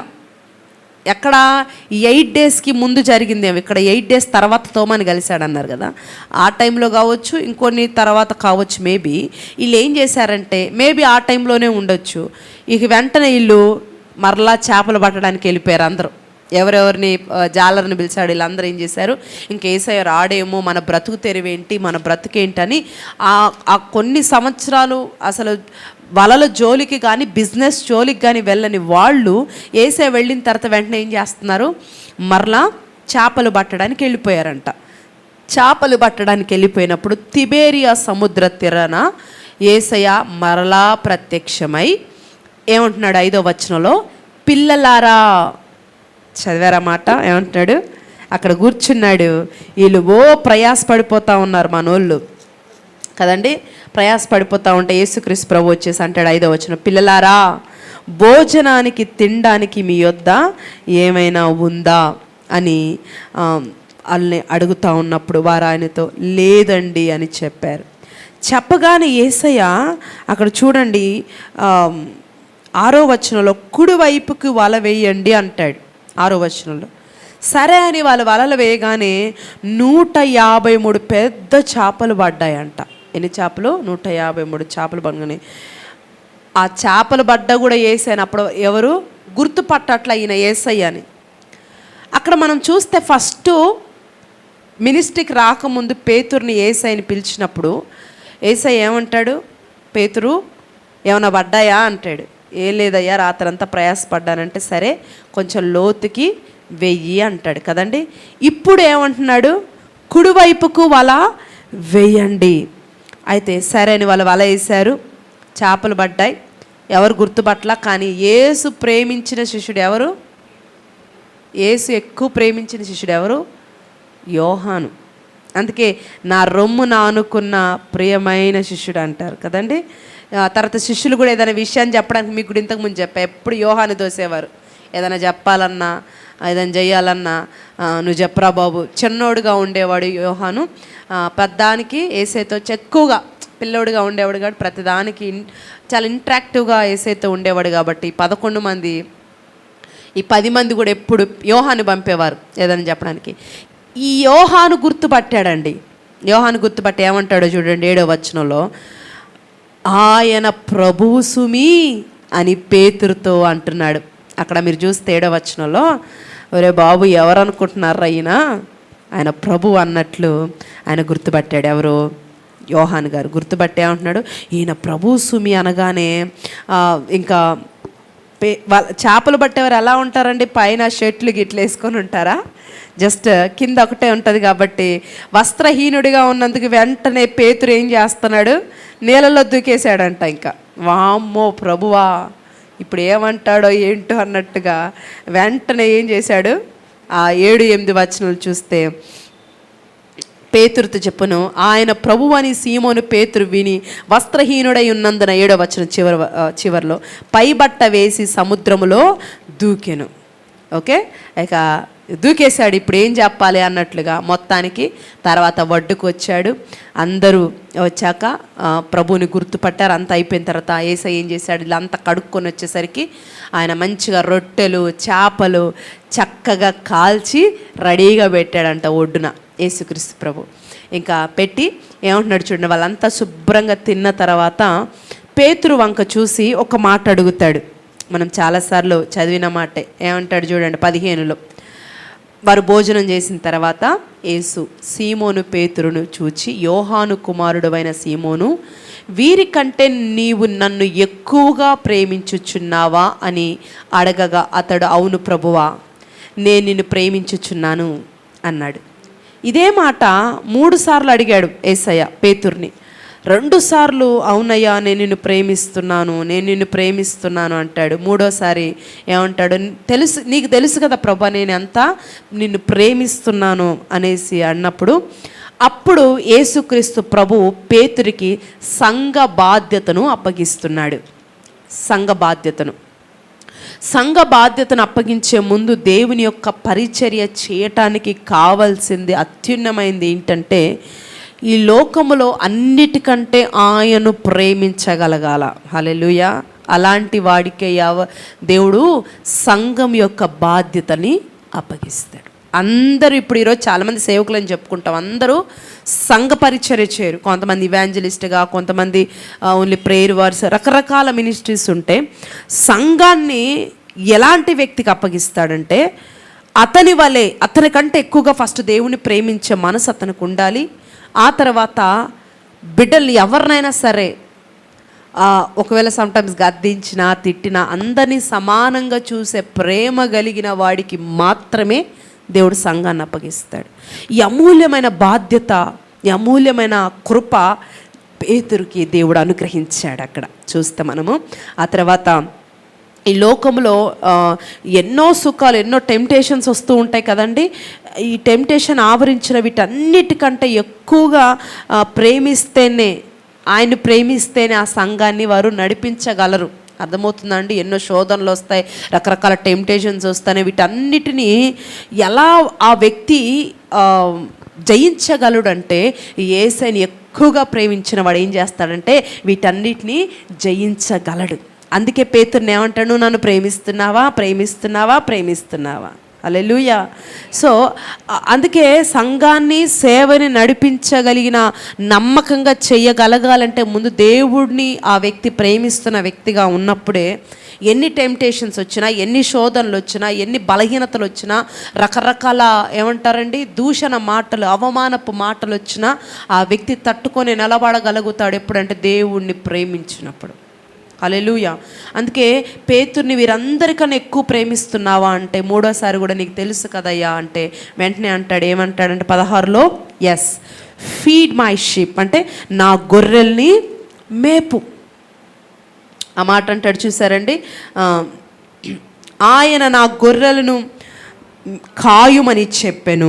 3వసారి ఆయన యోహాను కుమారుడైన సీమోను నన్ను ప్రేమించుచున్నావా అని అతన్ని అడిగాను.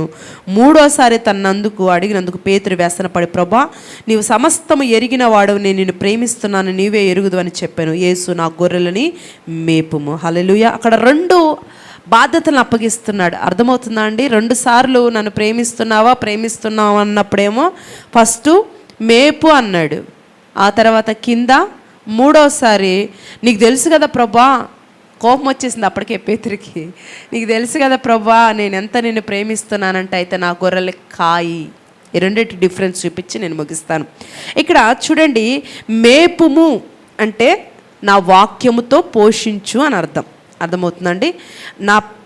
ఒకటి మేపు అంటే, కాయుము అంటే నా పిల్లలు తప్పిపోకుండా ఈ లోకానుసారమైన ఆశల్లో, కోరికల్లో, తలంపులు, వాటెవర్ ఏ విషయంగా అయినా ఎక్కడైనా తప్పిపోకుండా ఎప్పటికప్పుడు గద్దిస్తూ సరిచేస్తూ ఒక తండ్రి వలె బాధ్యతాయుతముగా ఏం చెయ్యి, కాయుము. హల్లెలూయా. గద్దింపుతో సంఘాన్ని సంరక్షించు అనే విషయాన్ని ఇక్కడ చెప్తా ఉన్నాడు.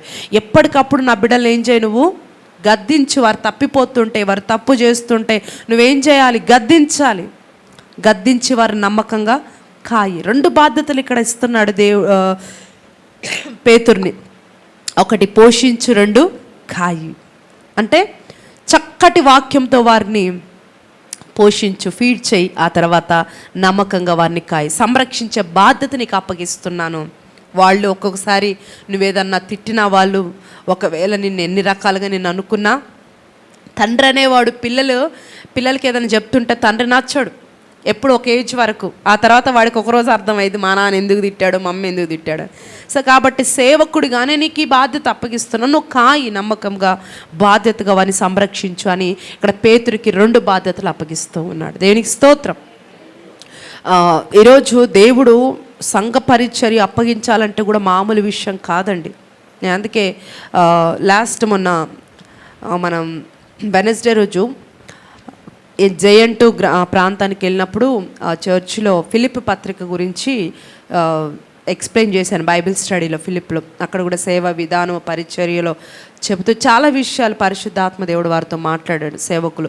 సో అందుకే కొన్ని సేవకులకి చెప్పే ఉంటే కొన్ని మీకు కూడా కమింగ్ డేస్లో చాలా విషయాలు అంటే సేవకులకి ఎలాగైతే ఆ తర్ఫీదు ఉంటుందో అటు రీతిగా కూడా మిమ్మల్ని తప్పకుండా ఆ రీతిగా మిమ్మల్ని గైడ్ చేస్తాను. అయితే ఒక వ్యక్తికి ఒక సంఘాన్ని దేవుడు అప్పగిస్తున్నాడు అంటే ఒక సంఘం అంత ఈజీగా దేవుడు అప్పగించాడు. ఇఫ్ ఒకసారి అప్పగించిన తర్వాత అతడికి ఆ యొక్క కాసే ఆ సేవకుడికి కావచ్చు, ఆ కాపరికి కావచ్చు, ఆ గొర్రెలు అప్పగించుకున్నప్పుడు ఆ గొర్రెలు ఎంతగా అభివృద్ధి చేస్తాడో, ఎంతగా కాస్తాడో, ఎంతగా సంరక్షిస్తాడో, ఎంతగా ఆ గొర్రెల మీద కృప చూపుతాడో అనే విషయాన్ని ఇక్కడ ప్రభు మాట్లాడుతున్నాడు. అందుకే నువ్వు కాయి మేపు అనేది అక్కడ చెప్తా ఉన్నాడు. కాబట్టి సేవకులుగా ఎన్ని వస్తున్నప్పటికీ నమ్మకంగా సంఘాన్ని మేపాలి, కాయాలి అనే విషయాన్ని అక్కడ ప్రభు మాట్లాడుతూ ఉన్నాడు. గద్దించు వాడు ఏమనుకున్నా సరే, వాడు ఒకవేళ నీది కాకపోతే ఇంకొకటి ఉందని కొంతమంది వెళ్ళే వాళ్ళు చాలామంది ఉంటారు. నో ప్రాబ్లం, నేను నీకు అప్పగించిన బాధ్యత నువ్వు నమ్మకంగా చెయ్యి. అతడు ఇది కాకపోతే ఇంకోటి ఉందని చూసుకొని వెళ్ళినా ఇంకేదైనా చేసినా నథింగ్, నీ బాధ్యత నువ్వు అప్పగించు, నువ్వు చేయి సరిగ్గా అనేది ఇక్కడ ప్రభు చెప్తా ఉన్నాడు. ఆ తర్వాత పేతురు ఇక్కడ చివరి రోజుల్లో ఎలా మరణించబోతున్నాడో కూడా ప్రభు అక్కడ ప్రవచిస్తున్నాడు. పేతురుతోనే కదా ఇది మాట్లాడుతుంది. నెక్స్ట్ నీ పరిచర్య ఎలా ఉంటుందో చెప్పాడు, నీ మరణం ఎలా ఉంటుందో కూడా అక్కడ పేతురుతో చెప్తా ఉన్నాడు 18వ వచనంలో.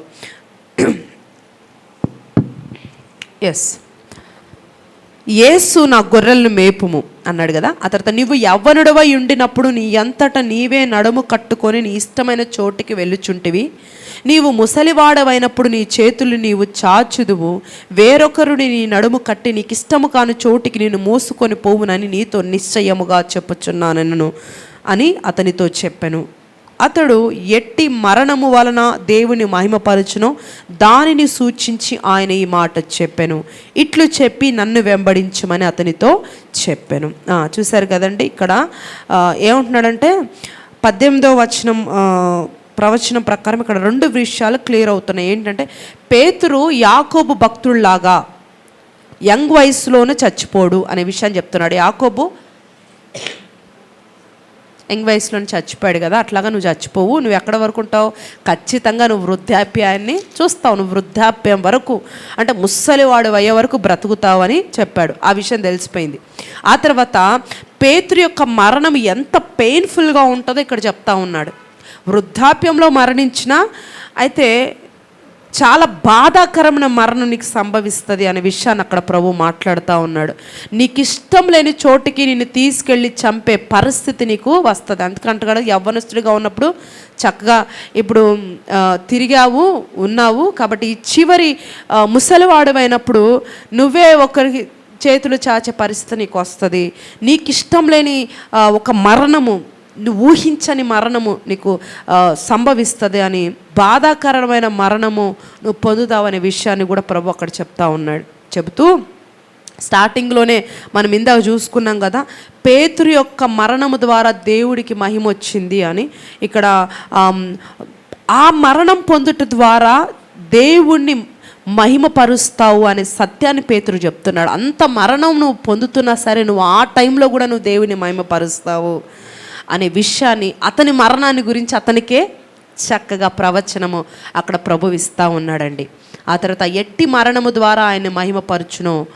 ఇప్పుడు యేసయ్య శిలువ మరణం అంటే అదే ఎంతో వేదనకరం కదండి. శిలువ మరణం అంటే అది అంటాడు కదా ఇందాక, ఈ శిలువ మరణము నాకు మహిమను తెచ్చింది, తండ్రిని కూడా మహిమపరిచింది అని. అట్లాగే పేతురు మరణం కూడా ప్రభు కంట అలాగే మహిమ తెస్తుందంట. ఆయనకు పేతురు యొక్క మరణము ఆయనకి ఘనతనిస్తుంది, ఆయన మరణము దేవుడికి కూడా మహిమ తెచ్చిద్దంట. ఈ విషయాన్ని చరిత్ర గ్రంథంలో కూడా చక్కగా రాయబడి ఉంది. అంటే ఎంత ఘోరంగా పేతురు మరణం ఉంటుందో చరిత్ర గ్రంథాలు తెలియజేస్తున్నాయి. ఏంటంటే పేతుర్ని వేలాడదీసేసి ఉల్టా తలను కిందకేసి డాంబరు కదండి. మీకు ఆల్రెడీ ఎన్నోసార్లు చెప్పి ఉండొచ్చు కదా, డాంబరు పోసేసి భయంకరంగా అతన్ని చంపడం చూస్తాడు. కానీ అంత భయంకరంగా చంపుతున్న తన ప్రాణాన్నట చాలా సంతోషంగా ప్రభు కొరకు పేతురు అర్పించేశాడంట. దేవునికి స్తోత్రం. సో ఈ మాటలు యేసయ్య చెప్పిన తర్వాత పేతురుకి ఇవన్నీ చెప్తాడు. నీది ఇలా ఉంటుందిరా బాబు, నీ పరిచర్య, నీ చావన్నీ చెప్పిన తర్వాత మనోడు వెంటనే యోహాను వైపు చూసి, ప్రభా నా సంగతి ఓకే, యోహాను సంగతి ఏంటి అని అడుగుతున్నాడు అక్కడ.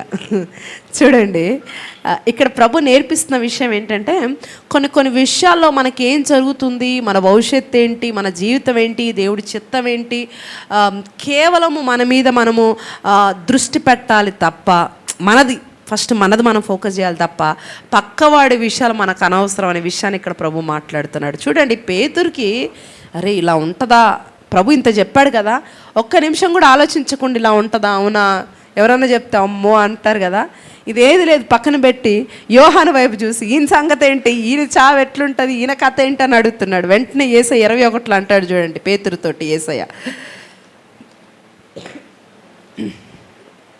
పేతురుతో యేసయ్య ఏమంటున్నారు చూడండి 21.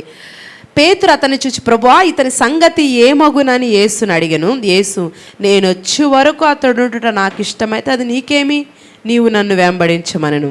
ఏమంటున్నాడు చూడండి, అరే బాబు నేను వచ్చేంత వరకు అంటే నేను సెకండ్ కమ్మింగ్, రెండో రాకళ్ళ వరకు వచ్చేంత వరకు ఈయన ఉంటాడు, నీకేమైనా బాధనా అని అక్కడ అంటే గద్దించాడని చెప్పచ్చు. ఒక్క మాటలో చెప్పాలంటే, నీ పని నువ్వు చూసుకోరా, పక్కవాడితో నీకెందుకు అన్నట్లుగా అతన్ని గద్దిస్తున్నాడు. నేను సెకండ్ కమ్మింగ్ వరకు ఉంచుతావాడిని, నీకేమైనా బాధనా అన్నట్లు దేవుడు వారిని అప్పుడప్పుడు ఇలా గద్దించేవాడు శిష్యుల్ని, వాళ్ళు అడిగిన సందేహాల విషయం కావచ్చు, అవిశ్వాస విషయంలో. అందుకనే ఏమన్నా యేసుతో మాట్లాడాలంటే ఎప్పుడు శిష్యులు భయపడిపోయి ఏం చేసేవాళ్ళంటే యోహాన్ని దోసేవారంట. నువ్వు చెప్పరా బాబు, నువ్వు చేయరా, ఏదో ఒకటి అంటాడు, మేము ఏదో ఒకటి అడుగుంటాము, ఆయన మమ్మల్ని లేకి పారేస్తాడు మినువాడిగానే ఎప్పుడు యోహాన్ని తోసేవాడంట. సో కొన్ని విషయాల్లో ప్రభు శిష్యులు చాలా ఎంతో ప్రేమగా చెప్పిన సందర్భాలు ఉన్నాయి.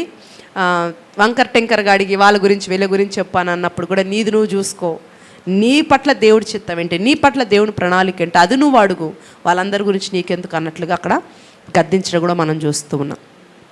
సో ఇక్కడ అర్థము యోహాను మరణించడానికి కాదు, ఒకవేళ దేవుడు ఈ మాట అన్నాడని ఇక యోహాను చచ్చిపోడా ఉంటాడా సెకండ్ కమింగ్ వరకు అని కాదు, కానీ పక్కన వాడి జీవితం గురించి తెలుసుకోవడం మన పని కాదు అనే విషయాన్ని ఇక్కడ ప్రభు మాట్లాడుతున్నాడు. అతనితో చెప్తా ఉన్నాడు పేతురుతో, అతని ద్వారా మనందరితో చెప్తున్నాడు, నీది నువ్వు చూసుకొని అతను పేతురుతో అన్నట్టు ఇక్కడ మన ఆత్మీయ జీవితాల్లో కూడా ఫస్ట్ మనము చాలామంది ఏంటంటే ఎక్కువ పక్కోల మీద ఫోకస్ చేస్తుంటారు, వాళ్ళు ఏం చేస్తున్నారు, వాళ్ళు ఏంటి అని. సో ఒక ఆత్మీయుడిగా, ఒక క్రైస్తవుడిగా ఫస్ట్ మనల్ని మనం సరి చేసుకుంటూ, మనల్ని మనం ముందుకు ఫస్ట్ నడిపించుకుంటూ, ఆ తర్వాత వీలైతే ఎదుటి వారి కొరకు ప్రార్థన చేస్తూ సహాయం చేస్తూ ముందుకెళ్ళాలి తప్ప వాడిని ఎలా కృంగదీయాలి, వాడికి ఎలాంటిది వస్తుంది అబ్బా అని ఇప్పుడే సంకలు గుద్దేసుకోవడం, వారికి ఇలాంటి లైఫ్ వస్తుందా అని తెలుసుకొని వాడు కింద పడిపోతున్నాడా, అమ్మయ్య నేను ఒక్కడే పడుతున్నాను అనుకుంటున్నాను, వీడు కూడా పడుతున్నాడా, అమ్మయ్య నాకు ఇప్పుడు ప్రశాంతంగా ఉంది. కొంతమందికి అలాంటి మైండ్ ఉంటుంది కదండి. వాడు పడిపోతే బాధ కాదు, వాడితో పాటు పక్కోడు పడుతుంటాడు, అమ్మయ్య నేను పడ్డా పర్వాలేదు కానీ వాడు కూడా పడుతున్నాడు, అది సంతోషం నాకు, అతను పడుతున్నాడని బాధ ఉండదు, పక్కోడు కూడా పడుతున్నాడని సంతోషం. కాబట్టి ఇలాంటి ఒక మైండ్ సెట్ మనకు ఉండకూడదని ప్రభు ఇక్కడ మాట్లాడుతూ ఉన్నారు. ఆ తర్వాత 24వ వచనంలో చెప్తూ ఈ సంగతులు గూర్చి సాక్ష్యమిచ్చు, ఎవరు యోహాను గారు ఇవన్నిటిని గురించి సాక్ష్యమిస్తూ వ్రాసిన శిష్యుడు ఇతడే, ఇతని సాక్ష్యము సత్యమని ఎరుగుదుము. ఈ సంగతులన్నిటిని గురించి సాక్ష్యమిస్తుంది ఎవరు, ఇతడే అన్నాడంటే ఆ ఇతడు ఎవరంటే యోహాను. ఆయన లిటరలీ యేసుతో ఉండి చూసి అనుభవించి రాసిన మాటలు ఇవి. కాబట్టి మీరు ఎవరో అనుకుంటారేమో, కాబట్టి ఇవి రాసింది యోహాను గారే అని చెప్తూ యేసు చేసిన కార్యములు ఇంకనూ అనేకములు కలవు. ఇప్పుడు రాసిన బుక్లో రాసినవి, బైబిల్లో రాసినవి చాలా తక్కువ, ఇంకా చాలా ఉన్నాయి. వాటిని ప్రతి దాన్ని వివరించి రాసిన ఎడల అక్కడ అంటాడు చూడండి, వ్రాయబడిన గ్రంథములకు భూలోకమైనను చాలదని నాకు తోస్తుంది. యోహాన్ గారు ఏమంటున్నారంటే లాస్ట్లో ఆయన కార్యాల గురించి రాయాలంటే ఇందాక చెప్పుకున్నాడు, భూలోకంలో ఎన్ని బుక్కులు పెట్టినా నిండిపోదు తప్ప బుక్కులు సరిపోవు, అన్ని కార్యాలు ప్రభు చేశాడు అనే విషయాన్ని ఇక్కడ యోహాన్ గారు చెప్తా ఉన్నారు. భూలోకం ఎంత ఉందో అన్ని బుక్కులు పెట్టినా సరిపోదని ఆయన కార్యాలను చెప్పి చివరిగా యోహాను సువార్తను ఆయన ఎండ్ చేస్తూ ఉన్నాడు. ఎన్నో అద్భుతాలు ప్రభు చేశాడు అని. కాబట్టి యోహాన్ గారు చాలా విషయాలు రాసింది ఎందుకు అనంటే, కుమారుణ్ణి అంగీకరించడము ద్వారా, అనగా యేసుక్రీస్తుని అంగీకరించడం ద్వారా నిత్య జీవం కలిగిద్దని, యేసు ప్రభు పునరుద్ధానం ద్వారా మనకు కూడా పునరుద్ధానం ఉందని సర్వలోకానికి తెలపడానికి యోహాను ద్వారా ఈ సువార్తను దేవుడు రాయించాడు. ఆమేన్, హల్లెలూయా. సో నేను పునరుద్ధానుడయ్యాను కాబట్టి మీకు కూడా ఖచ్చితంగా పునరుద్ధానం ఉందని మనందరం తెలుసుకోవడానికి యోహాను ద్వారా ఇవన్నీ కూడా దేవుడు రాయించడం జరిగింది. దేవుడు ఇటువంటి శ్రేష్టమైన కృప పునరుద్ధాన దినాన మనం అందరము కూడా ఆ రోజున లేపబడే కృప, ఆ పునరుద్ధానములో మనం అందరం ఉండే కృప దేవుడు మనందరికి అనుగ్రహించును గాక. ఆమేన్. చివరి ప్రార్థన చేసుకుందాం. దేవుడు యోహాను సువార్త ద్వారా అద్భుతమైన విషయాలు మనందరితో మాట్లాడినందుకు తండ్రి మీకు వందనాలయ్యా. ఈ యొక్క నా 5 అధ్యాయాలు చాలా విషయాలు మాతో మాట్లాడారు. మీ పరిచర్య విషయాలు, మేము ఎలా ఉండాలో, ఏ రీతిగా మా ఆత్మీయ జీవితాన్ని కట్టుకోవాలో, ఇవన్నీ విషయాలు మాతో మాట్లాడినందుకు కృతజ్ఞతలయ్యా.